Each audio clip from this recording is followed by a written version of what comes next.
India mock हुआ था and उस ऑल इंडिया मॉक के पेपर डिस्कशन में हम लोग आ गए हैं। या क्यूरियस कि हमारा क्वेश्चन क्यों गलत हुआ है या फिर इस क्वेश्चन का सही आंसर क्या है। So let's find out. क्या यूज कर रहे हैं, इमेजरी का यूज कर रहे हैं, डिस्क्रिप्टिव लैंग्वेज का यूज कर रहे हैं बैकग्राउंड सेटअप करने के लिए। पेंटर्स का जो क्रोनोलॉजिकल ऑर्डर है वो समझना पड़ेगा यहाँ पे कि किस पेंटर की कौन सी पेंटिंग है। मैं हमेशा बोलता हूँ पहले तो मैथ के कॉन्सेप्ट आने चाहिए, दूसरा लैंग्वेज इंप्लीमेंटेशन।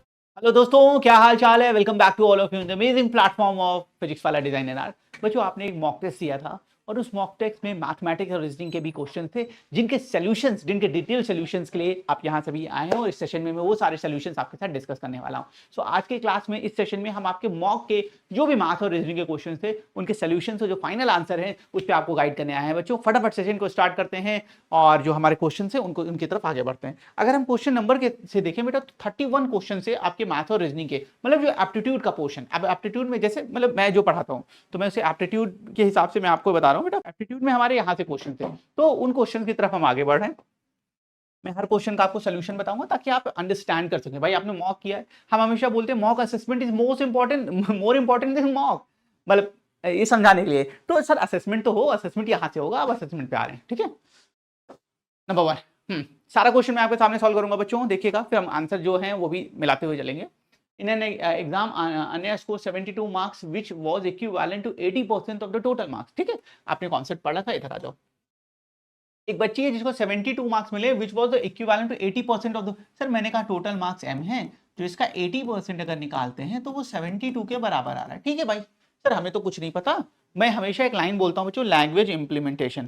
सर हमें कुछ नहीं पता, आप जो भी लैंग्वेज हमें दोगे, क्वेश्चन जो भी बोलेगा हम उसे फॉलो करके सर उसको लैंग्वेज को रिएक्ट कर देंगे और यहीं से हमारे क्वेश्चन सॉल्व होते हैं। यही यही हमने सीखा है, देखा है। ठीक है, what is the maximum possible, तो m की वैल्यू निकाल लीजिए।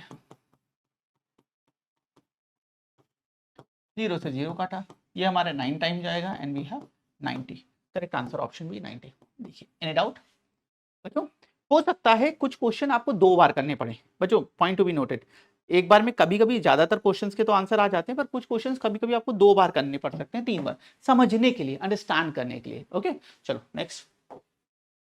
After increasing the numerator of a fraction by 50%, तो दुनिया में कोई भी जब फ्रैक्शन होता है वो n बाई m से आता है। ये 50% इंक्रीज किया गया। 50% इंक्रीज का मतलब 150/100। अगर आपने मेरी परसेंटेज की क्लास बोली है, देखिए बेटा, तो मैंने आपसे बोला percentage is the single topic जहां आप मेरे कॉन्सेप्ट से करेंगे। मैं हमेशा फ्रीडम देता हूं, आप किसी भी टॉपिक से, किसी भी बुक से, किसी भी ऐप से करो, लेकिन जब बात परसेंटेज की आएगी तो आपको स्ट्रिक्टली मेरे कॉन्सेप्ट के हिसाब से करना है। Numerator fraction 50, then fraction become, अच्छा यहाँ पे कोई चेंज नहीं हुआ, जस्ट का तस्त ऐसे था।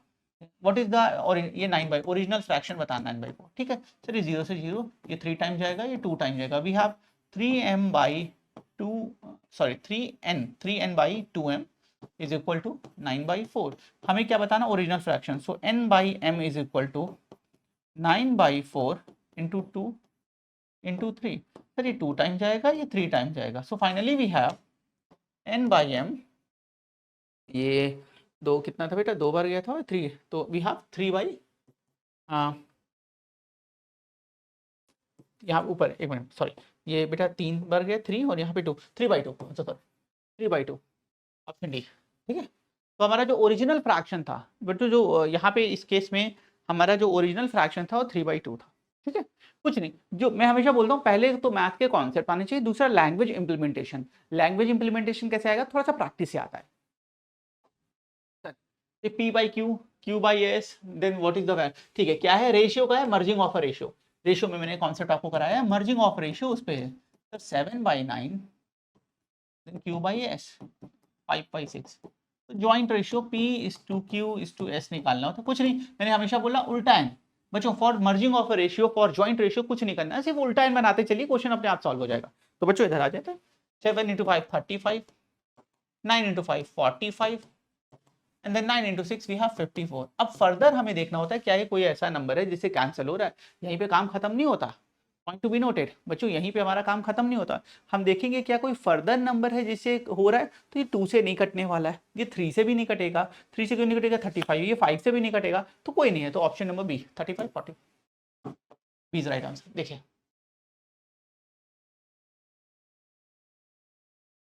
क्लियर, नेक्स्ट सही जॉब। प्रॉब्लम ऑन एज, एनआईडी तक में इस टॉपिक की इंपॉर्टेंस है। ये जहाँ मैथ नहीं आती, बच्चों ध्यान दीजिएगा, जहाँ मैथ नहीं आती वहाँ भी इसके क्वेश्चंस आ जाते हैं। तो देखते हैं solution. The age of a mother and her daughter differ by 20 years, मतलब मम्मी की और जो डॉटर की एज का डिफरेंस है ना बेटा, वो 20 ईयर्स है। ठीक है सर, चलेगा। 10 ईयर अगो, 10 साल पहले, 10 साल पहले the mother was 3 times as old as daughter. तो भाई 10 साल पहले क्या है, तो यहाँ पे एज अज्यूम करते हैं। तो मैंने कहा प्रेजेंट, हमें बेटा हमने कहा डॉटर की एज आज m है, मम्मा की कितनी हो जाएगी, m ना मानो नहीं तो कंफ्यूज हो जाओगे, n मान लो, मम्मा की n+20, क्योंकि बोल रहे हैं कि दोनों की एज का डिफरेंस 20 है। तो अगर इनका हमने n माना है तो उनका n+20 होगा, तभी तो डिफरेंस आएगा। और हमसे कह रहे हैं 10 ईयर अगो, तो बेटा 10 ईयर अगो देखना, 10 ईयर अगो क्या होगा सर, जो डॉटर की एज है ना वो n-10 और जो मम्मा की एज है वो n+20 -10 which is equal to n+10 के बराबर आ जाएगी। ठीक है सर, बढ़िया। The mother was thrice as old as, उस समय मम्मा की जो बच्ची की एज ये थी, उस समय जो मम्मा की एज थी n+10, ये 3 टाइम्स थी। तो मैंने क्या बताया है, ये 3 टाइम्स थी, इक्वल का साइन लगाने के लिए इसे 3 टाइम्स कर दिया करो। एवरेज के इस कॉन्सेप्ट में जो कम होता है, भाई जो ज्यादा है वो तो ऑलरेडी ज्यादा है, जो कम है उधर प्रोडक्ट कर देते हैं। तो मैंने इधर 3 टाइम्स कर दिया। सॉल्व करें, 3n -30 n+10, तो वी हैव 2n इज एक हम बहुत ज्यादा बन रहा है, we have 2n is equal to the 40 and n बराबर 20। अब देखिए पूछा क्या है, फाइंड देयर प्रेजेंटेज। अच्छा प्रेजेंटेज बतानी है सर, ये 20 आ गया, ये 40, 20 एंड 40, तो option number 20 and 40, this one option number D, option number D is right answer. ठीक है, moving toward the next guys, चलो। The cost price, profit and loss, NID तो नहीं पर निफ्ट और यूसी दोनों के लिए इंपॉर्टेंट टॉपिक है। ठीक है, the cost price of a laptop is 5/6 of the selling price. अच्छा ठीक है, तो सर मैंने कहा भाई सेलिंग प्राइस को सर मैं m मान लेता हूं और ये कहें कॉस्ट प्राइस जो है ना उसका 5/6 है। ठीक है सर, हमें बच्चों मैं आपसे फिर से बार बार बोल रहा हूं, आप इस सेशन को जब भी देखें आप मॉक को सामने लेके बैठ के सॉल्व करिएगा। लैंग्वेज इंप्लीमेंटेशन, मैं हमेशा बोलता हूं अगर आपको मैथ्स इंप्रूव करनी है, आपको कोई सब्जेक्ट इंप्रूव करना है, आप भाषा के लैंग्वेज इनपुट्स पे ध्यान देने लगे, मैजिक के तरह से क्वेश्चंस होने लगेंगे। अब ऐसा नहीं कि तुरंत अभी इधर से किया इधर से मशीन वाला हिसाब नहीं होगा कि आलू सो, बट हाँ लेकिन एक टाइम के साथ जब आप पेशेंस के साथ करेंगे रिजल्ट बहुत पॉजिटिव आएगा, ये बिलीव रखिए। 5 selling, what is the profit, what is the profit percentage. ठीक है सर, प्रॉफिट परसेंटेज बताना है। प्रॉफिट परसेंटेज क्या होता है सर, ये होता है SP - CP upon CP into 100। ठीक है सर, वैल्यूज रख देता हूँ, m - 5/6m divided by 5/6m into 100। यहाँ पे एलसीएम लेके सॉल्व करेंगे, देन वी हैव m/6, मैं थोड़ा सा डायरेक्ट लिख रहा हूँ, जब एलसीएम लेके सॉल्व करेंगे बेटा we have m/6 divided by 5/6m into 100। Sir 6 से 6 काट दो, m से m काट दो, और यहाँ पे 20। What is the profit percentage, 20%। Be careful, be careful, ये पेयरिंग में ऑफ पेयर चलते हैं, जहां पेयरिंग में दिखे ना ऑप्शन डी, बच्चों थोड़ा केयरफुल हो जाएगा क्योंकि हमने तो 20 निकाल लिया है, खुशी खुशी में झूमते हुए कहीं हम ए ना टिक कर दे, इस चीज का ध्यान रखिएगा। Okay, moving towards the next. Vikram has covered a distance of, ठीक है, time and speed. You see 2023 में 2 क्वेश्चंस बैक टू बैक, लगातार 2 क्वेश्चंस, तो आप इंपॉर्टेंट समझ सकते हैं। निफ्ट एनआईडी में तो वही, निफ्ट में तो क्वेश्चन आएगा ही आएगा, इसका पक्का है। ये 4-5 टॉपिक का कॉम्बिनेशन है, time and speed, train, application of time and speed, race, boat and steam, ये जो 3-4 टॉपिक के मैंने नाम लिए ना, ये सब ये मिला के इसमें आते हैं बच्चों। ठीक है, चलो। Vikram has to cover a distance of 150 kilometre in 12 hour. एक बंदा है भाई, उसको 150 किलोमीटर की डिस्टेंस 12 आवर में ट्रेवल करनी है। ठीक है सर, देखते हैं क्या है matter. If he travel at the speed of 10 km per hour for the first 8 hours, okay. At what speed should he travel for the remaining distance in the remaining time? ठीक है बच्चों, कहानी कुछ ऐसी है, बंदा कह रहा है मुझे 12 घंटे में पूरी डिस्टेंस ट्रेवल करनी है। ठीक है, अब कह रहे हैं कि अगर उसने पहली बेटा 10 किलोमीटर जो 8 घंटे वो 10 किलोमीटर पर आवर की स्पीड से ट्रेवल कर लिया, तो इस डिस्टेंस कितनी कवर की बेटा। यहाँ पे हम देखेंगे बच्चों, हम यहाँ पे देखेंगे उस बंदे ने डिस्टेंस कितनी ट्रेवल की, तो ये आ जाएगी सर कवर डिस्टेंस जो है अभी वो आ जाएगी 8 × 10 80 किलोमीटर। अब मुद्दा आया भाई लेफ्ट बचा कितना सर 150 में से 80 तो आपने कवर कर लिया है, बहुत जबरदस्त किया है सर, 70 बचा हुआ है। अब 70 पे आ जाते हैं, सर कह रहे हैं at what speed should he travel for the remaining distance in the remaining time. तो ये 70 किलोमीटर की distance t is equal to D by S कितने में करना है सर? टोटल 12 आवर्स लेने थे, 8 आवर्स कंज्यूम कर चुका, बचे 4 आवर्स। तो भाई 4 आवर्स में 70 की डिस्टेंस स्पीड निकाल दो। सर कोई बात नहीं, कर देते हैं 70/4 एंड वी हैव, बेटा ये एक बार जाएगा और 35 में 17.5, we have 17.5 kilometre per hour. Option number B. देखिए बच्चों आपके सामने, देखिए मैं एक एक क्वेश्चन आपको इसलिए कराते चल रहा हूँ बेटा ऐसे, ताकि आप सबसे कनेक्ट हो सकें, समझ सकें। ठीक है, मैं डायरेक्ट एक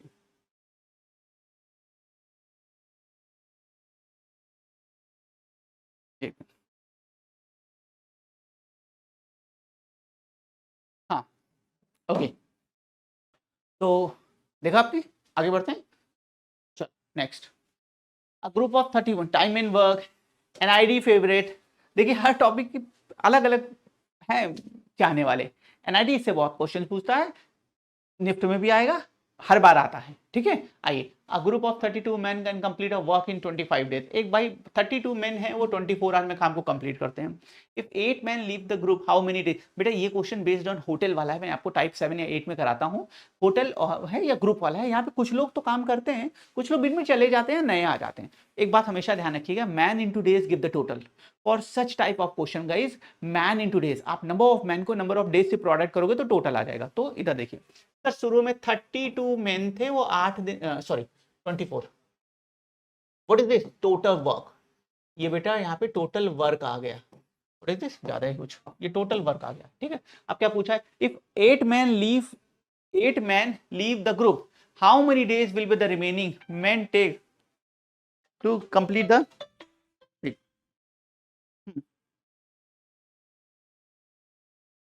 how many days will the remaining man take to complete the work. ठीक है भाई, 32 men can complete a work in 25 days. इतने दिन में कर रहे थे, 8 आदमी चले गए, तो बचे कितने सर? 24 बचे हैं। अभी कितने दिन में काम करेंगे? मैंने कहा डी डेज में करेंगे। सेम वर्क, यहाँ पे जो बेसिक यूनिट होती है बेटा वो वर्क होती है, दोनों तरफ हम वर्क को सेम कर देते हैं। तो हमारा देखो, तो ये इससे कैंसिल हो जाएगा, D is equal to the 32। Option number D. कह रहे हैं भाई 32 24, मैंने कहा 8 लोग चले गए, तो सर बचे कितने सर? 24 बचे। ये 24 कितने दिन में करेंगे? D, but doing the same work, both the parties doing the same work, तो वर्क इक्वल कर दिया करो।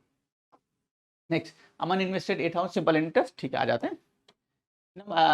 NIFT favourite, Aman invested 8,000 at simple interest for 3 years at 6% per annum. ठीक है, Sameer invested certain sum at the simple interest for 4 years। अच्छा, एक बंदा समीर है और उसने 4 years के लिए 7% पर एनम से रेट दिया है। If the amount receive by Aman is equal to the amount receive by Sameer, मतलब दोनों के सिंपल इंटरेस्ट सेम है, then the sum invested by Sameer. ठीक है, ओके ओके ओके, ठीक है, दोनों के सिंपल इंटरेस्ट क्या होता है sir? SI is equal to the PRT by 100। So for both the parties 8,000 3 into 6/100। इसका हमें अमाउंट नहीं पता, ये कौन बंदा था? ये बेटा समीर का अमाउंट नहीं, PPS लिख रहा हूँ, principal amount of Sameer, into बेटा इसने 4 years के लिए किया था, इसका 7 रेट था सर, 100। ठीक है भाई, सर 100 से 100 काट दो, कोई टेंशन नहीं है। ठीक है सर, इस 4 से ये काट दो, 2000 आ जाएगा। ठीक है, और कोई बचा नहीं।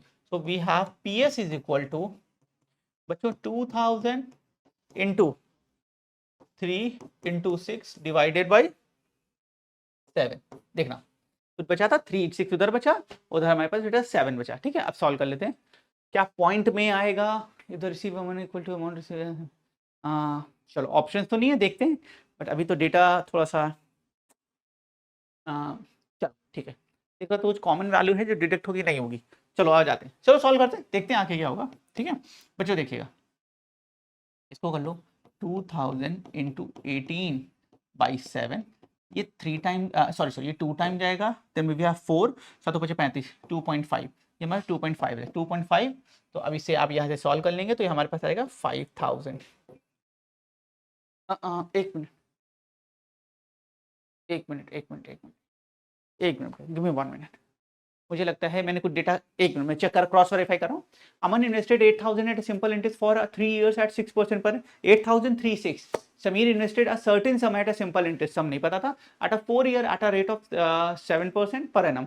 If the amount receive by the Aman is equal to the amount receive okay, amount receive by the Sameer, ठीक है, then the sum invested by the Sameer, okay ठीक है। बच्चों यहाँ पे एक चीज मुझसे गलती हो गई है, अमाउंट रिसीव की बात हुई थी, मैंने जल्दबाजी में बेटा यहाँ पे दोनों के सिंपल इंटरेस्ट सेम कर दिए हैं, नहीं यहाँ पे इनके simple interest same, point to be noted, simple interest same नहीं है, अमाउंट सेम है, अमाउंट सेम करना था, ठीक है, मैं इसे करेक्ट रेक्टिफाई कर रहा हूँ, क्वेश्चन सही, हमने सब कुछ सही किया, बट थोड़ा सा यहाँ पे थोड़ा सा बेटा जल्दबाजी में यहाँ पे, अब पहले मैं दोनों के सिंपल इंटरेस्ट निकाल दे रहा हूँ, अमाउंट लिख रहा हूँ, देखिए अमाउंट दोनों के, amount of A is equal to the 8,000 plus of 8,000 into 3 into 6/100, ठीक है, ये इनका है, इनका आ जाओ बेटा अमाउंट, बस ये अमाउंट सेम है बच्चों, यहाँ पे ध्यान रखिएगा, सिंपल इंटरेस्ट सेम नहीं है, sir we have money amount m plus m into 4 into 7/100, अब इन दोनों को सेम कर दो सर सब कुछ सही है, इन दोनों को सेम कर दो, वहां पे सिंपल इंटरेस्ट हमने सेम कर दिया, अब इन दोनों को जब मैं सेम करूंगा बेटा देखना 8,000 प्लस ये 2 0 हटा दो, सो वी हैव 240 इंटू 6, ये आ जाएगा इनका अमाउंट बेटा, तो ये बराबर होगा m प्लस,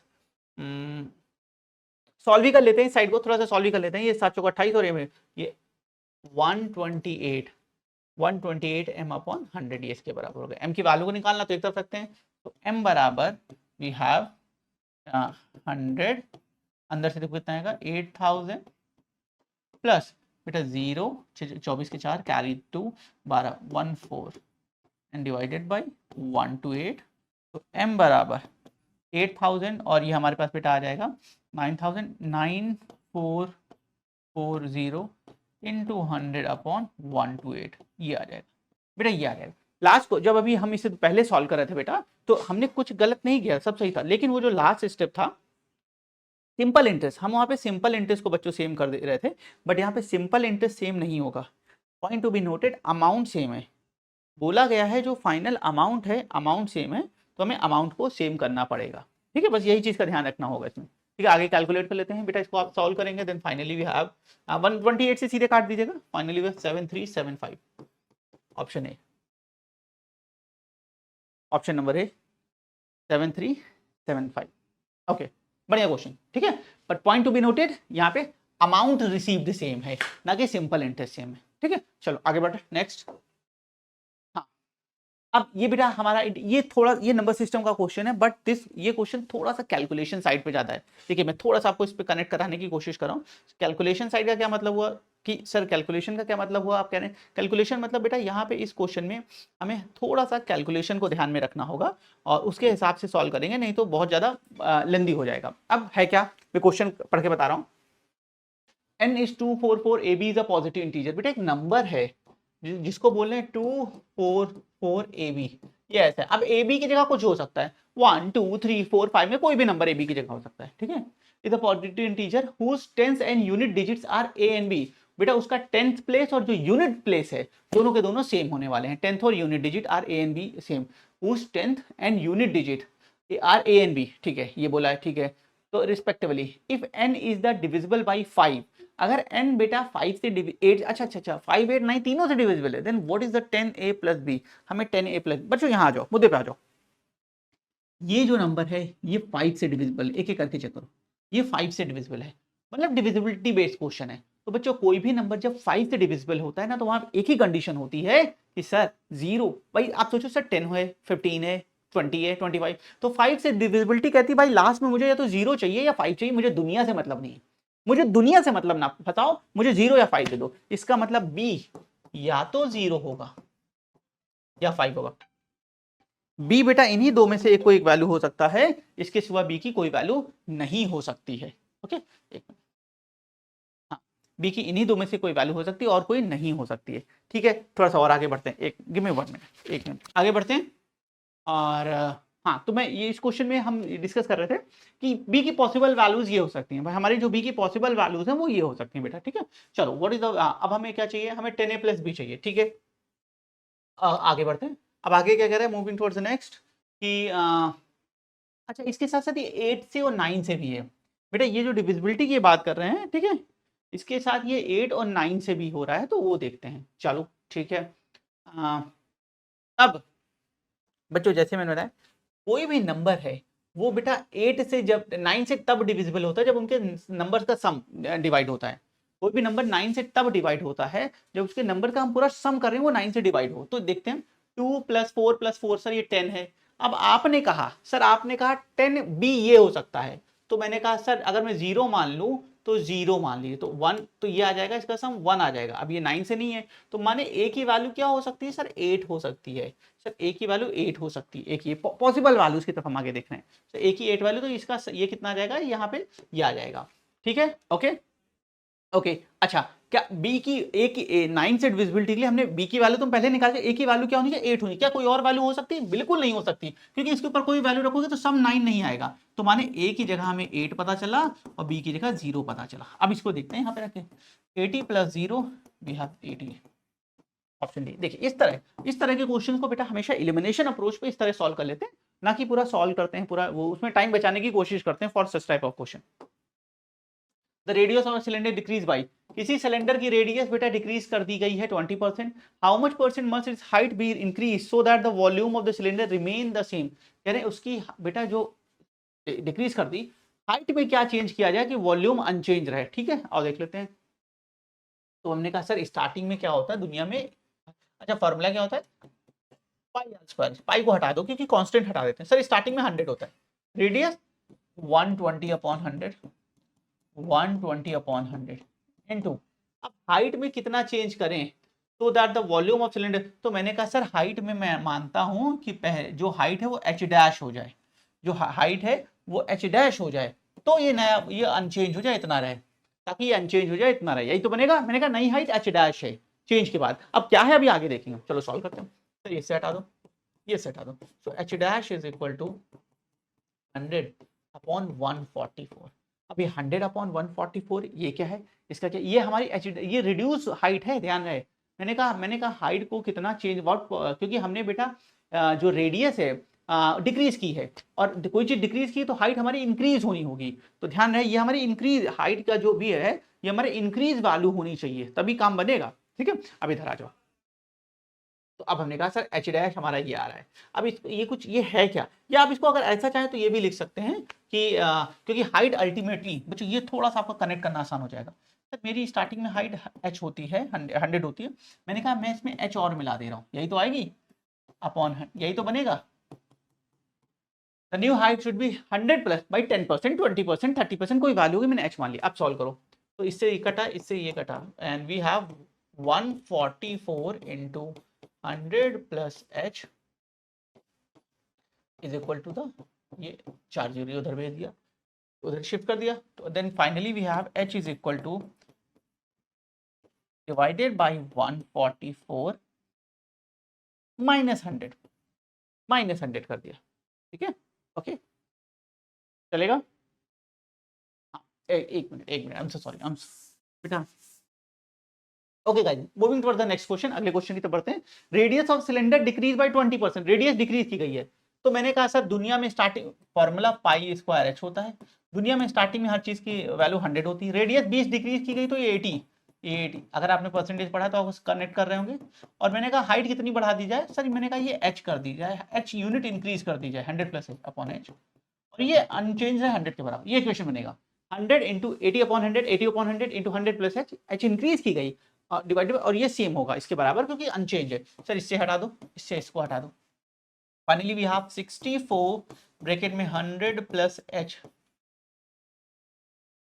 हाँ, the percentage must height must be increase. तो हाँ, ये ऐसे निकालो, ये बेस्ट तरीका है। थोड़ा सा लंबा जरूर पड़ेगा कैलकुलेशन, बट ये इजी है उसके कंप्लीट। तो h is equal to the 10,000 divided by 64 -100। तो फाइनली वी हैव, बेटा ये देखना, 10,000 -6400 डिवाइडेड बाई 64, यहाँ से हमारे पास कितना बचेगा, 3600 डिवाइडेड बाई 64, यही तो बचेगा ना। ठीक है, और कुछ नहीं, सॉल्व करते हैं। सो सर ये 900 और ये बचाएगा, देन 16, ओके 16 टाइम जाएगा। चलो फर्दर और देखते हैं। सर ये 450/8 फिर फर्दर सर ये 2 2 5 डिवाइडेड बाई 4 सॉल्व कर लो सर, ये 5 टाइम जाएगा, देन 2 बचेगा, 25 6 टाइम जाएगा, फिर 5 फिर बचेगा 1 and 2, so 56.25 increase, so option A is right answer. देखिए क्लियर, ओके बढ़िया, अच्छा question. Moving towards the next. Now which topic, अब हम किस टॉपिक की तरफ आगे बढ़ रहे हैं बच्चों? हम आगे बढ़ रहे हैं हमारे अगले नेक्स्ट टॉपिक की तरफ। Read the following carefully answer. Reena is the sister, blood relation, Reena is the sister of Kunal. बनाते जाओ सर, रीना जो है वो कुणाल कोई है उसकी सिस्टर है, ठीक है बना दिया। Kunal is the son of Meena, Kunal जो है वो कोई मीना है बेटा, उनके सन है, बना दिया। Meena is the daughter in law of Suresh, Meena है बेटा कोई मीना है वो ये एक मिनट, ये इनके सॉरी ये बेटा ये इनके सन थे, ये मीना थी।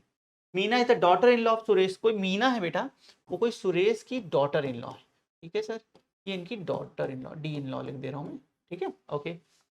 Ramesh is the husband of Meena, Meena के जो हस्बैंड है बेटा वो रमेश है, कोई रमेश है, ये ऊपर वाले रमेश नहीं, ये रमेश है, रमेश लिख देता हूं नहीं तो कंफ्यूज होंगे, तो बेटा ये रमेश है, ये इनके हस्बैंड है, ठीक है सर।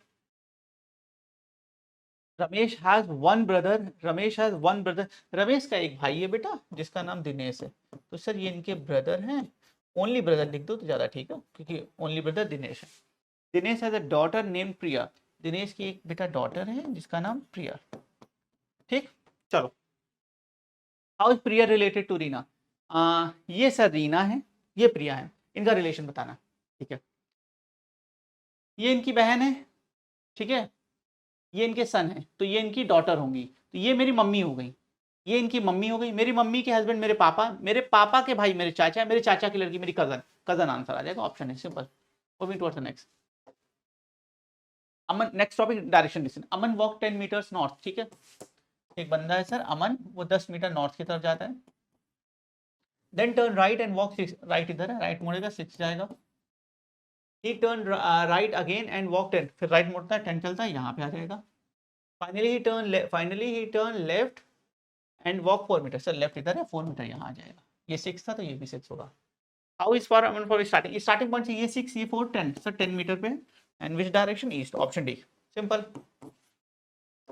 नेक्स्ट, हाँ व्हाट विच टॉपिक, अब बच्चों देखिए टॉपिक वाइज करते हैं, ये कौन सा टॉपिक, कोडिंग डिकोडिंग। तो आइए क्वेश्चन देखते हैं।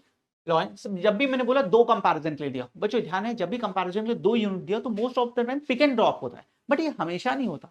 हम यहाँ देख रहे हैं कोई कॉमन वर्ड ही नहीं पिक एंड ड्रॉप के लिए, तो रूल जनरेट करेंगे। तो देखना एल से एम सर +1, एन से ओ +1, अरे वाह एक्सट्रीम पे +1 है, डी +1 आर +1, माने एक्सट्रीम से +1 आएगा तो W +1 we have x, F +1 we have g, हमारा आंसर में ये 2 होना चाहिए, ये 2 सर हटा दो, सर हटा दो, 2 ऑप्शन देखिए, अब इधर आ जाओ, I P sir +7, numerical values के बेसिस पे मैं से हिट कर रहा हूँ, +7 5 एंड देन 12 +7, माने मिडिल बीच उसमें जो है उसमें हम +7 के साथ दूसरे वाले में आगे बढ़ रहे हैं। तो सर ये देखिए कभी कभी ऐसा हो जाता है, कोई जरूरी नहीं कि एक यूनिफॉर्म कोड लगे, कुछ सेगमेंट में कुछ और कोड, कुछ सेगमेंट में कुछ और कोड, ऐसा भी कोडिंग डिकोडिंग में बच्चों चलता है।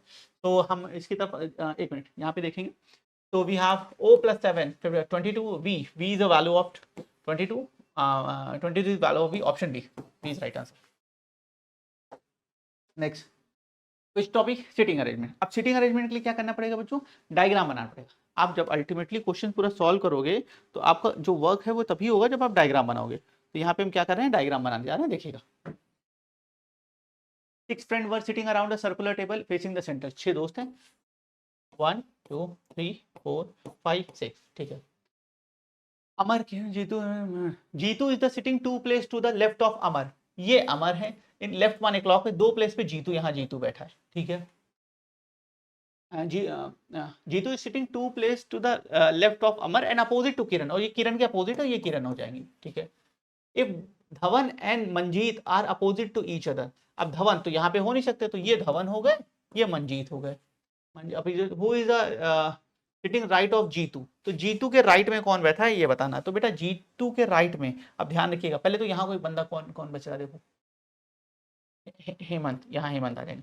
जीतू के राइट में कौन बैठा है, तो जीतू यहाँ है, जीतू के राइट पे धवन है, लेकिन क्या है मंजीत नहीं रहा। अच्छा अब ऑप्शन, हम तो ऑप्शंस के साथ चलेंगे, क्या यहाँ मंजी सर ये दोनों इंटरचेंज भी तो कर सकते हैं पर हमारे ऑप्शन में सिर्फ और सिर्फ बेटा धवन आ रहा, मंजीत आ ही नहीं रहा, तो option C Dhawan answer.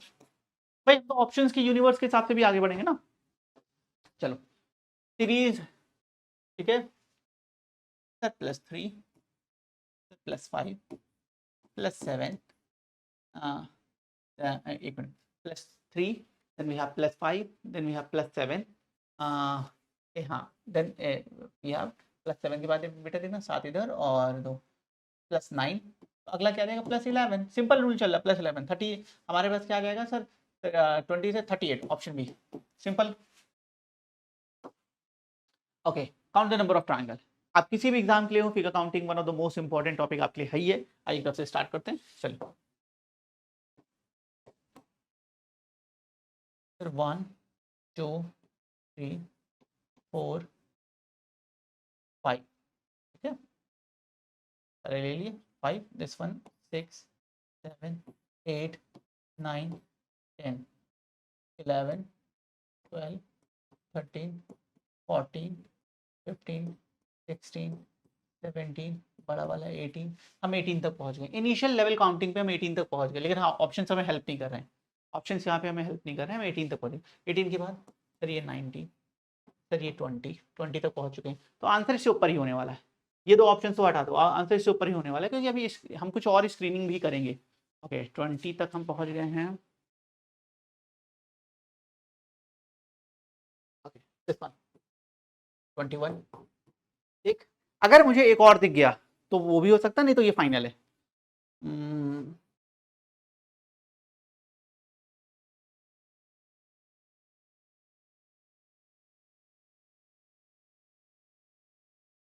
No और नहीं सब करिए ऑप्शन बी 21 ठीक। चलो next count the number of surface. Surface निकालना है। सरफेस काउंटिंग के लिए बच्चों अगर आपको ध्यान हो मैंने दो चीज़ें सरफेस काउंटिंग के लिए आपसे बोली हैं।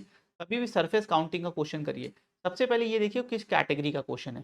बेसिकली सरफेस काउंटिंग में दो तरह के क्वेश्चन हमारे आते हैं, हमें ये देखना है कि वो किस कैटेगरी का क्वेश्चन है, उसके बेसिस पे ही हम बेटा उसको सॉल्व करके फिर हम आगे बढ़ते हैं ठीक है। अब इसमें हमें ये देखना पड़ेगा कि इस यहाँ पे किस टाइप का क्वेश्चन होने वाला है।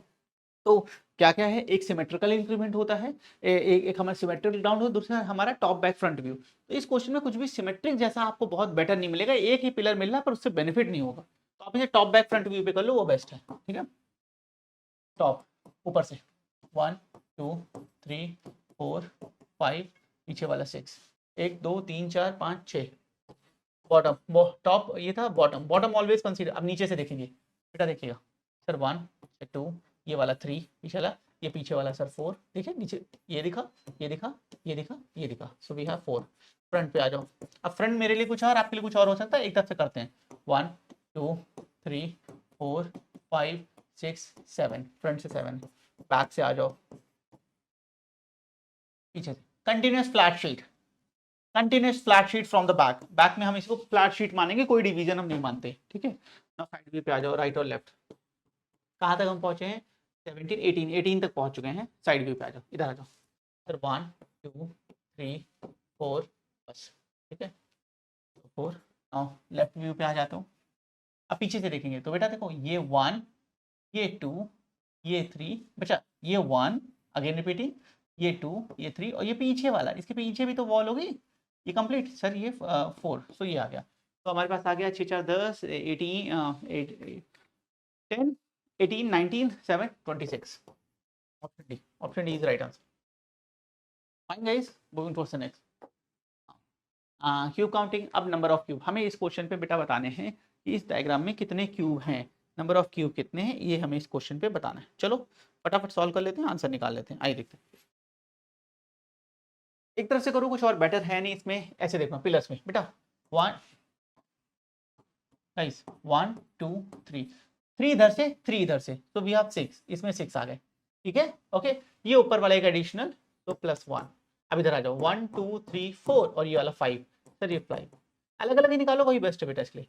1 2 3 ये 4 +4 सर पीछे वाले हो जाओ आ जाओ 1 2 3 4 +5 ये 5 वाले ऐड कर दो 5 5 10 then 6 16 17 17 +4 we have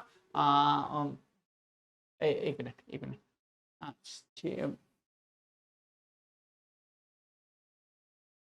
okay okay ठीक है, एक बार देखते हैं कुछ क्या हमारा मिस हुआ है। हमने अभी काउंट किया है, सारे सरफेसेस मैंने आपको बता दिए, पर एक बार हम चेक कर लेते हैं कि क्या हमारा कहीं पे कोई सरफेस ऐसा तो नहीं जो मिस हो रहा है। ठीक है, फिर से काउंट कर लेते हैं। 1 2 3 ओके, दिस हिडन वन ये मिस हुआ था, +1 एंड वी हैव 22 ऑप्शन है। ठीक है बच्चों, देखिए ये वाला सरफेस जो था ना, ये पीछे इसको नहीं कहा, सारे तो ले लिए थे, ये रह गया था, तो ये ऑप्शन नंबर है 22। ठीक है, ये मिस हो गया था हमसे, एक बार दोबारा चेक करना जरूरी है। कभी कभी इस तरह के काउंटिंग में एक आधा छूट जाते हैं, लेफ्ट रहते हैं बेटा, इसे क्रॉस वेरिफिकेशन बहुत जरूरी है। हाँ, रोटेटेड वर्जन, तो बच्चों रोटेटेड वर्जन के क्वेश्चंस के लिए मैंने आपको तरीका बताया है कि हम किसी एक पोर्शन के बेसिस पे कंपेयर करते हैं। आप पूरे के बेसिस पे कर सकते हो, बट जब आप पूरे के बेसिस पे करोगे बच्चों तो आपको बहुत टाइम लगेगा। तो इस तरह के क्वेश्चन का सबसे बेस्ट अप्रोच होता है कि कुछ डिफरेंस देख लो, कुछ ऐसा देख लो जो अलग से दिखे। रोटेट करोगे तो ये सब प्रोपोर्शनेट भी में ऐसे तो घूमेंगे ना, ऐसा तो है नहीं कि कुछ अलग शेप बदल जाएगा। ठीक है, तो हम ऐसे करते हैं, तो आप कहीं से भी स्टार्ट कर सकते हो, ये मैटर नहीं करता। ओके बच्चों, क्लॉकवाइज अगर बढ़ेंगे, रेड येलो ब्लू और ये दिस वन कलर, ठीक है, पर्पल काइंड, ये पैटर्न दिखना चाहिए। Red yellow blue purple, red yellow blue purple, red yellow ये कहां से आ गया? Option B. मैंने बोला ना, प्रोपोर्शनेट बिहेव चेंज कभी नहीं हो सकता, ये ध्यान रखिएगा। ओके, लॉजिकल वेन डायग्राम हमसे पूछा है, family having which have TV and scooter but not neither refrigerator. भाई रेफ्रिजरेटर नहीं चाहिए और मारुति, तो सर ये मारुति इसमें ना हो, और सर इसके अलावा हमें क्या नहीं चाहिए, हमें सर रेफ्रिजरेटर ना हो, तो ये येलो सर्कल, मतलब येलो सर्कल में ना हो, और इसके बाहर, तो इसके बाहर ऐसा कौन सा नंबर है? तो सर इसके बाद 30 और 52 हैं, बट हमें क्या चाहिए, फैमिली जिनके पास टीवी और स्कूटर दोनों हो, तो वो नंबर 30 ऑप्शन है, that is right answer. Okay, तो that's all guys. Aptitude part, math और रीजनिंग में जो क्वेश्चंस थे वो मैंने आपके सामने रखा। मैंने थोड़ा सोल्यूशन इस तरह बताने की कोशिश की है कि आप ऑलरेडी सब पढ़ चुके हैं, ध्यान रहे मैंने यहाँ पे सोल्यूशन कि आप मॉक देते हैं तो आप बहुत चीजें पढ़ चुके होते हैं, आपको आ रही होती है, तो उस कारण से आप प्रैक्टिस ले देते हैं। तो उस पॉइंट से मैंने सॉल्यूशंस को उस मोड में थोड़ा फास्ट अप्रोच में बताने की कोशिश की। अगर एक बार ना समझ में, 2-3 बार देखिएगा, सॉल्यूशंस आपको समझ में आएंगे दोस्तों।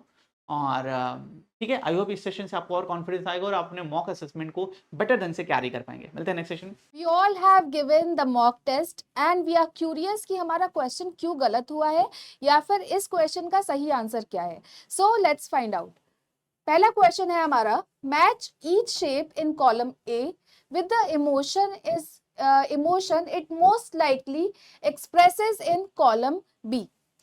सो यहाँ पर सर्कल, रेक्टेंगल, ट्रायंगल एंड हमारा स्क्वायर दिया हुआ है। लास्ट से या किसी इजी से हम शुरू करते हैं। If I divide this equally, if I divide this shape equally, तो मेरा सबसे पहले बैलेंस आएगा। तो फोर्थ मेरा ए किस में है, इट इज आइदर बी और आइदर सी, राइट। फिर आते हैं थर्ड में। थर्ड में हमारा बचा क्या, alertness, calmness and then order. Triangular है, it is pointy from all the edges, right. और सबसे ज्यादा बैलेंस्ड हमारा ये शेप है, सबसे ज्यादा स्टर्डी हमारा ये शेप होता है। सो हमारा अलर्टनेस शार्प एजेस होने के वजह से, पॉइंटी एजेस होने के वजह से अलर्टनेस दिखाएगा हमारा बी। सो अब देखते हैं किस में करेक्ट ऑप्शन है, बी। अब सेकंड भी देख लेते हैं हम लोग। सेकंड है रेक्टेंगल, राइट। रेक्टेंगल में क्या है, हमारे दो साइड्स बड़े हैं, दो साइड्स बड़े हैं, इक्वल डिविजन नहीं हो रहा है।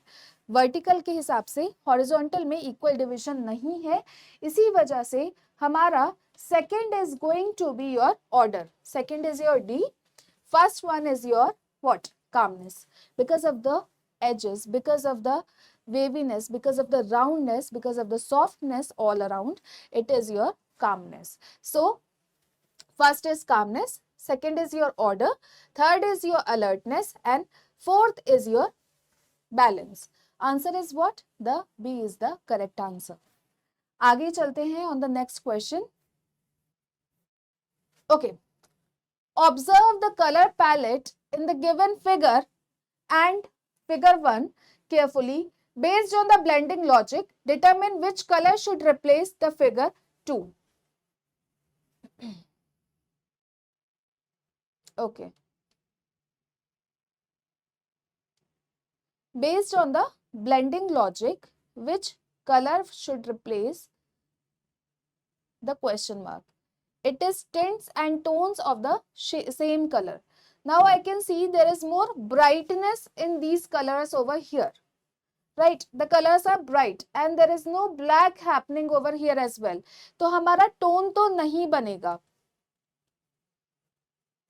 तो B और C नहीं आएगा हमारा. Now if I can see my D option is very bright. Now if I eliminate this one as well, there is tint happening in my fourth option. So for the same reason, the answer is going to be your A. B और C क्यों नहीं? क्योंकि black mix हो रहा है, it is more towards the tone side. Fourth one is very bright. If I compare it, light version है हमारा figure 1 में last. So your answer is going to be your A. Okay. Which of the following given images best represent the word gloopy? अब gloopy का मतलब क्या है? Something which is very slimy, something which is very droopy. ठीक है, अब देखते हैं कौन सा इमेज है. This is something which is very sharp, right? It is not slimy. This is something which is very psychedelic. This is the one which is best representing your droopiness, sliminess. So the correct answer is direct. It is your C. Okay. Next one is, the question is, identify the correct chronological sequence of painting style paired with their respective painters. ठीक है, option है हमारे पहले में Dali, Picasso, Mondrian and da Vinci. Fourth is definitely Da Vinci. If you have seen Da Vinci's model, which is like this, right? It is similar to that. तो fourth हमने Da Vinci lock कर दिया, तो मेरा यहाँ पर D option obviously गलत हो गया. अब आते हैं थर्ड में. मैंने डाली पढ़ा ऑप्शंस में से, ठीक है. डाली का परसिस्टेंस ऑफ मेमोरी देखना आप. तो परसिस्टेंस ऑफ मेमोरी में the clock is like this only, right? So I am pretty sure that third one is your Dali. Okay, yes. ठीक है, अब डाली मेरा B ऑप्शन और थर्ड C ऑप्शन में है. Fourth one Picasso and Mondrian. Picasso was the one who used to work with cubism. पिकासो cubism के लिए फेमस था. पिकासो अपनी पेंटिंग्स में शेप्स का इस्तेमाल करता था. So third one is the correct answer, Picasso, and fourth one is your Mondrian. First is Mondrian, second is your Picasso, persistence of memory से लिया गया है Dali, and fourth is your Da Vinci. Moving ahead, find the odd one out from the option. First is 1 point, second is your 3 point, third is your 2 point, and this is the plan view. So odd one out is your D. D is the answer. I hope the questions are clear with the answers. अगर कोई doubt है तो आप comment section में पूछ सकते हैं. Thank you. Hello to all my dear students. Welcome to this amazing platform of PW Design and Architecture. चलिए, तो आप लोगों का ऑल इंडिया मॉक हुआ था एंड उस ऑल इंडिया मॉक के पेपर डिस्कशन में हम लोग आ गए हैं. My name is Ankita Singh और मैं आपका करंट अफेयर्स का सेगमेंट जो है यहाँ पे आपके सामने डिस्कस करने वाली हूँ. जो भी क्वेश्चंस आए थे उसके क्या करेक्ट आंसर्स थे वो हम लोग आज के सेगमेंट में डिस्कस करेंगे. तो without wasting any more for the time, let's move on to our answer discussion. सबसे पहले जो क्वेश्चन आपको ऑल इंडिया मॉक में आया था वो था आपका identify the form of painting and the state it is from. मतलब आपको पेंटिंग का रेफरेंस लेना है और आपको ये देखना है कि भाई ये पेंटिंग जो है वो किस स्टेट को आपका बिलोंग करता था. तो दिस पेंटिंग्स बिलोंग फ्रॉम आपका पिथौरा, सॉरी ये पेंटिंग आपका बिलोंग करता है पिथौरा पेंटिंग जो आपका मध्य प्रदेश से है. जैसा कि मैंने क्लास में कितनी बार आपको बोला है कि जो भी मैं पेंटिंग्स आपको दिखाती हूँ उसको आपको कहीं पे भी आपको पिक्टोरियल मेमोरी जो है आपको उस पेंटिंग की रखनी है. या लोगोज हो गया हमारा, है ना. तो जो मैं आपको कंपनीज के लोगोज दिखाती हूँ या आपका कोई पर्टिकुलर आपका कोई फेमस साइट होता है किसी भी आपके देश का, है ना, वो आपको अपने दिमाग में एज अ पिक्टोरियल इमेज जो है वो आपको कैप्चर आउट करना होता है. तो these are the type of question we see very much in UCEED हो गया हमारा, या जो हमारे डिजाइन एंट्रेंस एग्जामिनेशन है उसमें हमें देखने को मिलता है. So this is one question. Now moving on to the next question, यहाँ पे है आपका एलोन ऑस्ट्रम, ये वॉज द फर्स्ट वेमेन जिनको आपका नोबेल प्राइज मिला था इकोनॉमिक साइंस में for her work in which of the following, है ना। ये एलिनोर ये ऑस्ट्रम जो हैं वो आपकी पहली महिला हैं जिनको आपका इकोनॉमिक साइंस में आपको नोबेल प्राइज़ मिला था। तो उनको उनके किस काम के लिए बेसिकली मिला था? So the answer for this is managing common pool of resources. ठीक है, option number C is the correct answer for this particular question.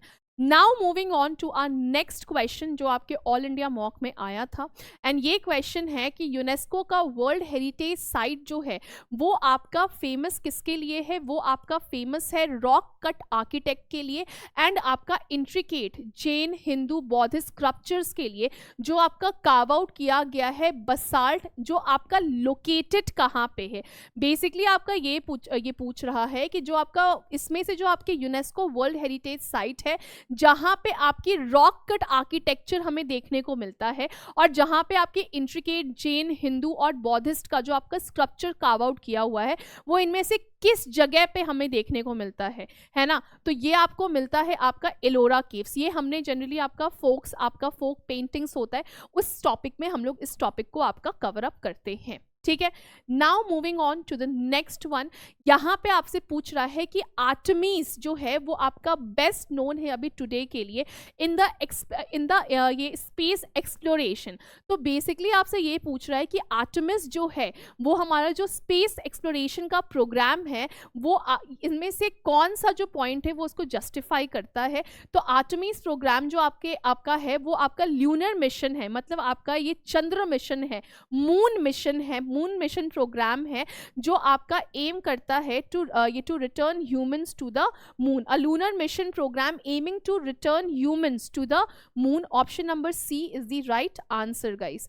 Now moving further guys, यहाँ पे आपसे पूछ रहा है कि ये जो ब्रांड है टेनेरिया, ये आपका एक एथनिक ब्रांड है, ये आपका किन में से इस टेनेरिया में आपको हैंड क्राफ्टेड साड़ीज मिलता है, एप्रल्स मिलता है, ये किस कंपनी ने आपका लॉन्च किया था? The answer is Tata group. ठीक है, चलिए आगे बढ़ते हैं। नेक्स्ट क्वेश्चन है आपका कि जो जंतर मंतर ऑब्जर्वेटरी है, जंतर मंतर ऑब्जर्वेटरी जो है जिसको रिकॉग्नाइज किया जाता है as a UNESCO world heritage site, वो जाना जाता है अपने आर्किटेक्चरल एस्ट्रोनॉमी इंस्ट्रूमेंट के लिए। तो इनमें से कौन सा स्टेटमेंट जो है वो आपका जंतर मंतर ऑब्जर्वेटरी के लिए आपका ट्रू है? So here it is basically आपका option number D, that it was constructed by Maharaja Jai Singh two in the multiple cities. ये आपके महाराजा जय सिंह टू के द्वारा बनवाया गया था बहुत सारी सिटीज में। ठीक है, नाउ अगेन यहाँ पे नेक्स्ट क्वेश्चन क्या है हमारा कि इंडिया का फर्स्ट सोलर पावर्ड आपका विलेज, मतलब जो विलेज आपका क्या है जो जहाँ पे आपके सोलर पावर का आपका इस्तेमाल किया जा रहा है बिजली जनरेट करने के लिए ग्लोबली, जिसको आपका रिकॉग्नाइज में कि इंडिया का फर्स्ट सोलर पावर्ड विलेज जिसको आपका ग्लोबली रिकॉग्नाइज किया गया है for sustainability and clean energy. मतलब क्या है कि आपका जब सोलर पावर, जब हम लोग ये सन के पावर का इस्तेमाल करते हैं, जब हम लोग सनलाइट से जो हम लोग बिजली जनरेट करते हैं, ऑब्वियस सी बात है उससे कोई भी हमारा फॉसिल फ्यूल एमिशन या ग्रीन हाउस गैसेस एमिशन जो है वो हमारा नहीं होता है ना। तो वो एक क्लीन एनर्जी प्रोड्यूस करता है। इंडिया में पूरा का पूरा एक गांव है जो आपका सोलर एनर्जी से बिजली का उत्पादन, जो आपके सोलर एनर्जी से इलेक्ट्रिसिटी जनरेशन जो है वो आपका करता है। तो वो इनमें से कौन सा है? It is none other than in Gujarat, that is Modhera Gujarat. ठीक है, now moving forward to the next question, यहाँ पे आपसे पूछा गया है कि कौन सा प्लैनेट हमारे सोलर सिस्टम में है जिसके पास आपकी सबसे फास्टेस्ट रोटेशन स्पीड है, जो अपना एक पूरा स्पिन आपका 10 घंटे में खत्म कर लेता है। सो the answer for this particular is Jupiter. ये आपका जुपिटर इज योर आंसर कि जुपिटर जो है वो हमारा सबसे फास्टेस्ट ये क्या बोलते हैं रोटेटिंग प्लैनेट है इन आवर सोलर सिस्टम। ठीक है, now coming upon the next one, यहाँ पे आपसे पूछ रहा है कि कौन सी ऑटोमोबाइल कंपनी है जिसका लोगो आपका इंस्पायर्ड है फ्लाइट ऑफ द फैल्कन से, एंड जो आपका रिप्रेजेंट करता है स्पीड, प्रेसिशन एंड पावर, है ना, it is none other than हमारा क्या हो गया, it is none other than हमारा एस्टन मार्टिन, ठीक है। And the last question for your all India mock was, who was appointed as the India's Minister for Civil Aviation on June 2025? और ये आपके youngest ever जो आपके civil aviation के minister आपके appoint किए गए हैं ever in the portfolio. The name is Kinjarapu Ram, ये किंजरापू राम मोहन नायडू, ठीक है। So guys this was it for our GK section, जो आपके ऑल इंडिया मॉक में आपको क्वेश्चंस देखने को मिला था। आई होप कि आपने चेक कर लिया होगा, देख लिया होगा कि आपकी एक्यूरेसी कैसी रही है। So with this guys I am wrapping up this session. Thank you so much for joining for the GK session analysis. Bye bye guys, take care. Hello my dear students, आज के इस session में हम लोग ये question paper हमारा solve करने वाले हैं। Let's get started without further ado. हमारे पास सबसे पहले आरसी के क्वेश्चंस थे। यहाँ पर हम लोग एक बार पहले आरसी के क्वेश्चंस देख लेते हैं। Which of the following metaphors is used in the passage to suggest the transient nature of memory? Metaphors का मतलब क्या होता है? जब अब हमारे पास डायरेक्ट कंपैरिजन गिवन हो विदाउट एज और लाइक के, ठीक है, तो हमें यहाँ पर कंपैरिजन के लिए बोला है, रिट्रीवल बेस्ड क्वेश्चन है। आगे देखते हैं अब हमारे पास next, what sensory contrast is established between the stream lamp lit night and the city at dawn? ये भी हमारे पास रिट्रीवल बेस्ड क्वेश्चन है। अब हम लोग आगे बढ़ते हैं, which of the following best captures the narrator's emotional state just before dawn? ये भी हमारे पास रिट्रीवल बेस्ड क्वेश्चन है। आगे बढ़ते हैं अब हम लोग next, based on the passage which of the following is most likely implied about solitude? ये solitude का क्वेश्चन, इन्फ्रेंस का। Next, each Russell carried the echo of the Wordsworth lonely as a cloud, where memory floats on breeze and light. What is the most accurate root-based meaning of the term echo used in the sentence? हमारे पास यहाँ पर ये 5 questions है जो mostly किस चीज पर है, रिट्रीवल बेस्ड है। आप लोग जल्दी से पैसेज पढ़िए, उसके बाद I am going to help you decode this. Quickly read this बच्चा party.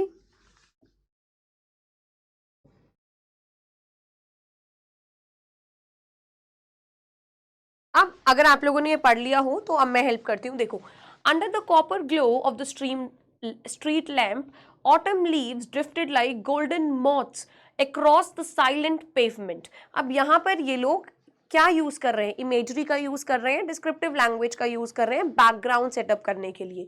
Next, each rustle carried the echo of Wordsworth lonely as a cloud where memory floats on breeze and light. अब यहाँ पर बताया जा रहा है कि किस तरीके से every Russell of the leaves, वो क्या दिखा रहा है आपको, एको किस चीज का, वर्ड्सवर्थ का, लोनली एज अ क्लाउड जो फ्लोट कर रहा है। आई ट्रेस देयर पार्ट्स एज दो डिसिफरिंग। डिसाइफरिंग का मतलब क्या होता है, अंडरस्टैंडिंग, किसी भी चीज को डिकोड करना। A secret script, pausing whenever a wind gust spelled a stanza of passing time. In that hush, जो city का hum felt distance है, replaced by footsteps tuning themselves to the rhythm of falling chaff. Every eyelash of chill morning air awakened senses dulled by routine, recalling Dickinson's notion that the color of a firefly's light is love. अब यहाँ पर descriptive language के अंदर आपको एक experience explain कर दिया गया है, एक सेंसरी एक्सपीरियंस आपको दिया गया है, राइट। अब हम लोग आगे बढ़ते हैं। Moving ahead, I breathed deeply, finding solace in solitude's cadence, where thought moves at its own pace, neither rushed by the daylight's demands nor stole by night's shadows. अब यहाँ पर वो बता रहे हैं कि किस तरीके से he was at peace at this place in solitude, जहाँ पर his thoughts were not racing and they were neither racing nor stalling, right? ये चीज यहाँ पर बताई गई है। By the time's dawn first pale fingers brushed the horizon, I carried in my heart both amber residue of night and the promise of the renewed day.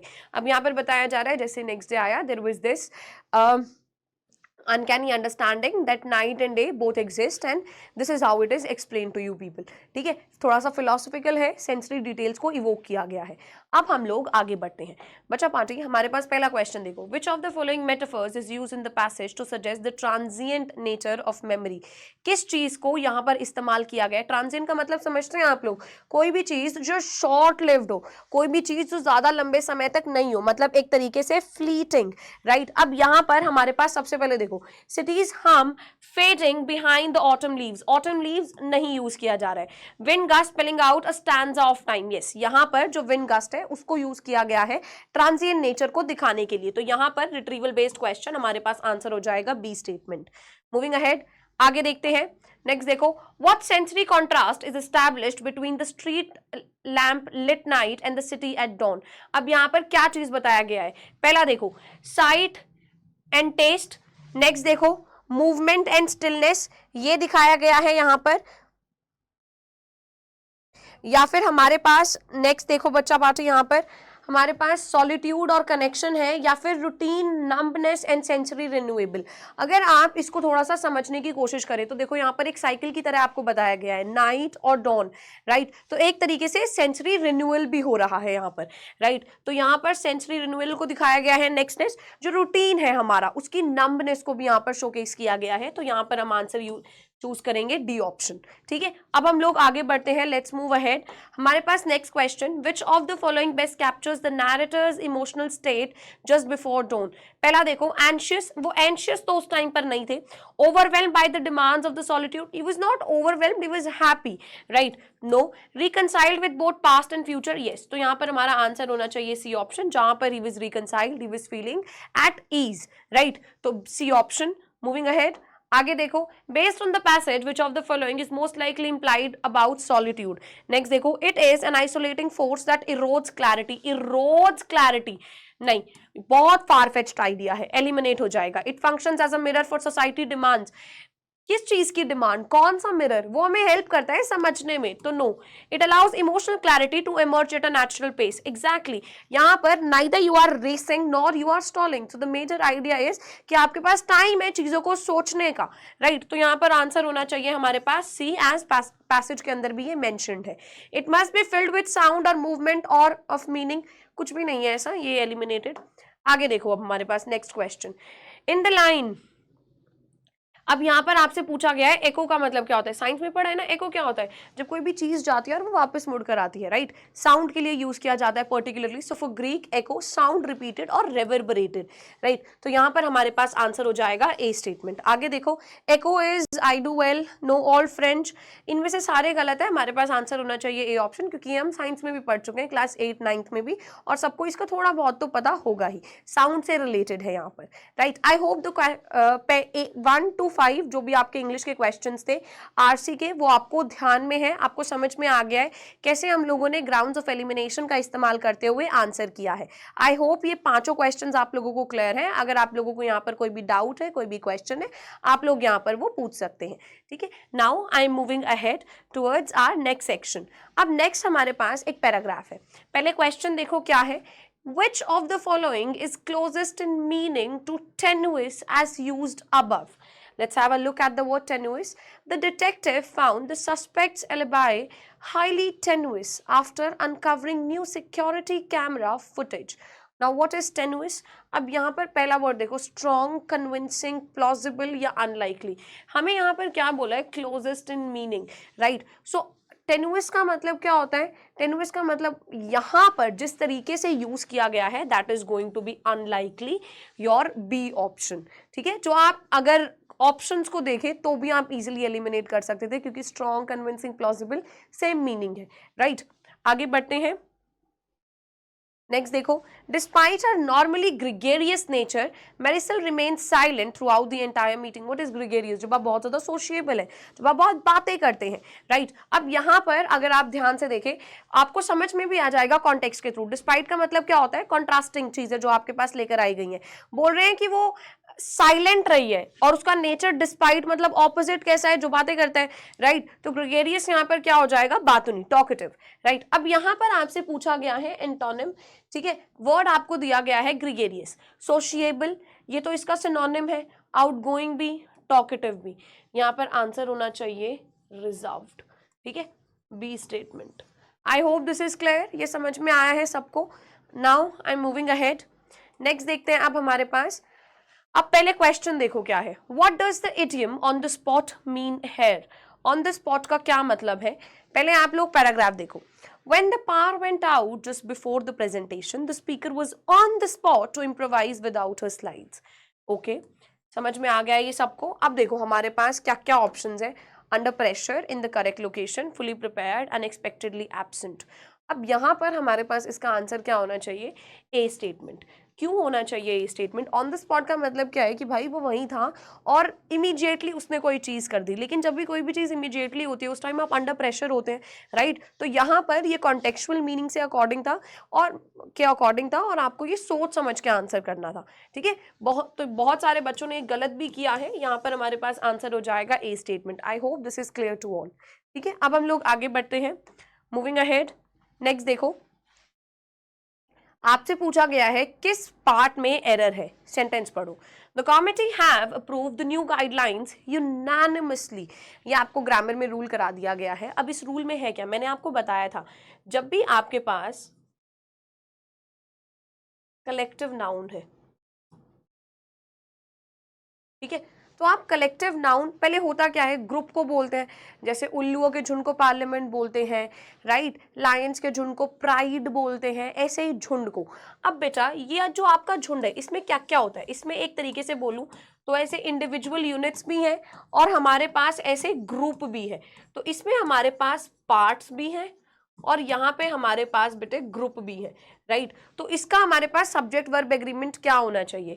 अगर हम collective noun को एज अ यूनिट देख रहे हैं तो फिर यहाँ पर सिंगुलर होगा, अगर इसके हम पार्ट्स देख रहे हैं तो यहाँ पर प्लूरल होगा। अब यहाँ पर क्या बोल रहे हैं, कमेटी का मतलब क्या है, कलेक्टिव नाउन बहुत सारे लोग हैं लेकिन उन्होंने यूनानिमसली डिसीजन लिया है, मतलब उन्होंने एकजुट होकर डिसीजन लिया है, यूनाइटेडली डिसीजन लिया है। तो यहाँ पर वर्ब क्या होनी चाहिए थी, कैसी होनी चाहिए थी, सिंगुलर, लेकिन यहाँ पर आपके पास प्लूरल वर्ब है, तो यहाँ पर क्या हो जाएगा, the committee has approved. I hope the rule is clear to all of you. अब हम लोग एक बार जल्दी से यहाँ पर देखते हैं, द कमिटी हैव अप्रूव्ड। अब हमें पता है यहाँ गलती है, यहाँ हमारे पास हैज होना चाहिए था, ठीक है? अब हम लोग आगे बढ़ते हैं, मूविंग अहेड। नेक्स्ट देखो, each of the candidates are required to submit their portfolio by Friday. Which part contains a grammatical error? सबसे easy concept, distributive property आपको कितनी बार कराया गया है यहाँ पर, each, every, one, either, neither, इन सब के बाद अगर ऑफ लग जाए तो यहाँ पर प्लूरल नाउन आएगा और सिंगुलर वर्ब आएगी, क्योंकि सबकी कॉनोटेशन सिंगुलर है। यहाँ पर देखो, ईच ऑफ, ये तो भाई प्लूरल नाउन है, लेकिन यहाँ वर्ब भी तो प्लूरल है, जो क्या होनी चाहिए थी, सिंगुलर। आर की जगह ये हो जाएगा इज, है ना? तो यहाँ पर ये गलती है। अब देखो यहाँ पर, each of the candidates are, each of the candidates is required to submit their portfolio by Friday. क्या गलती है? बी ऑप्शन यहाँ पर गलत है। आई होप दिस इज क्लियर। अब आगे बढ़ते हैं, नेक्स्ट देखो, which part contains a grammatical error? The data shows a clear trend. भाई क्या ये तो क्लियरली पता चल रहा है। सिंपल प्रेजेंट टेंस क्या कहता है हमारे पास, सिंपल प्रेजेंट टेंस में बोला था अगर सब्जेक्ट सिंगुलर होगा तो वर्ब में एस और ई एस आएगा, अगर सब्जेक्ट प्लूरल होगा तो खाली वर्ब की फर्स्ट फॉर्म आएगी। तो यहाँ शोज कैसे हो सकता है, यहाँ तो शो होना चाहिए, गलत। तो यहाँ पर हमारे पास आंसर हो जाएगा डी स्टेटमेंट, ठीक है? आगे बढ़ते हैं, next. After exploring the art exhibit dash the gallery walls, visitors gathered in the courtyard for refreshments. Prepositions to be used along, across. Across क्या होता है, जब आप क्रॉस ओवर कर रहे हो, ये दोनों क्रॉस ओवर के लिए होते हैं, नहीं, ऑन टू मूवमेंट के लिए होता है।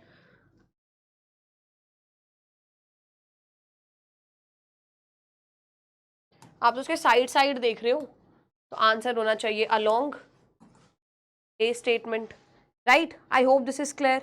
अब आगे बढ़ते हैं, नेक्स्ट देखो, Every morning, the barista dash the coffee beans to ensure optimal freshness. Okay, verb डालनी है अब यहाँ पर, verb है हमारे पास यहाँ पे grind।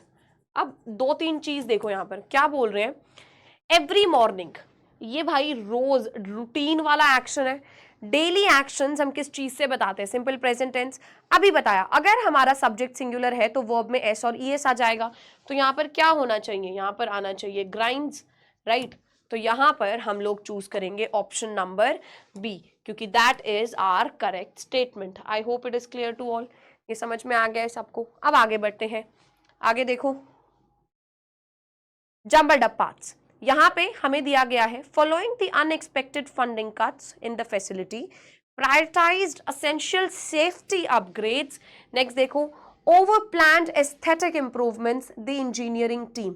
अब बहुत इजी है, करना कैसे है यहाँ पर मैंने आपको बताया था। सबसे पहले हमें सब्जेक्ट वर्ब और फिर उसके बाद ऑब्जेक्ट के अकॉर्डिंग इसको प्लेस करना है, राइट। एक बार इसको रीड करिए और फिर उसके बाद पहले आप लोग कमेंट सेक्शन में आंसर करिए, then I am going to help you with this. Quickly read this बच्चा पार्टी, एक बार पढ़ो इसको जल्दी से। पढ़ा? देखो, following the unexpected funding cuts in the facility, prioritized essential safety upgrades over planned aesthetic improvements, the engineering team। अब हुआ क्या है, following the unexpected funding cuts, ठीक है, A। अब यहां पर सब्जेक्ट कौन होने वाला है, इन द फैसिलिटी इंजीनियरिंग टीम होने वाली है, तो the engineering team. Engineering team के बाद अब यहां पर वर्ब आनी चाहिए, ओवर प्लान्ड एस्थेटिक इंप्रूवमेंट्स या फिर प्रायोरिटाइज्ड। वर्ब यहां पर है तो सी। तो अब देखो ए ई सी कहां पे आपको गिवन है, ये गिवन है ऑप्शन ए में, तो यहां पर हम चूज करेंगे following the unexpected funding cuts the engineering team prioritised essential safety upgrades over planned aesthetic improvements in the facility, and that is going to be your answer. ठीक है, अब आगे देखो, मूविंग अहेड। नेक्स्ट देखो बच्चा party, although the new algorithm during execution demonstrated substantial improvements, it required significantly more memory in the processing speed। बहुत easy है, although the new algorithm, ठीक है, ओके। अब यहाँ पर आप लोगों ने आंसर कर दिया है। अब यहाँ पे देखो, अगर आपको वैसे नॉर्मली नहीं कर पा रहे हो इसको, तो इसको ऑप्शंस की मदद से करते हैं। पहले देखो A B C D E, क्या बोल रहे हैं, ए बी सी डी, खाली ऐसे ही इसको ले लेंगे, ये तो बिल्कुल गलत हो जाएगा। नेक्स्ट देखो A C E D B, although the new algorithm C demonstrated substantial improvements, ठीक है, in the processing speed, it required significantly more memory during execution। ये नहीं, ये थोड़ा सा आगे पीछे हो गया है क्योंकि बीच की स्टेटमेंट्स ना सेंस नहीं कर रही हैं, तो ये एलिमिनेट हो जाएगा। आगे देखो, next, although the new algorithm in the processing speed demonstrated substantial improvements, it required significantly more memory during execution। ये हो सकता है, यहाँ पर हम कॉमा ऐड कर सकते हैं और फिर उसके बाद it required significantly more memory during execution dot. C statement make sense.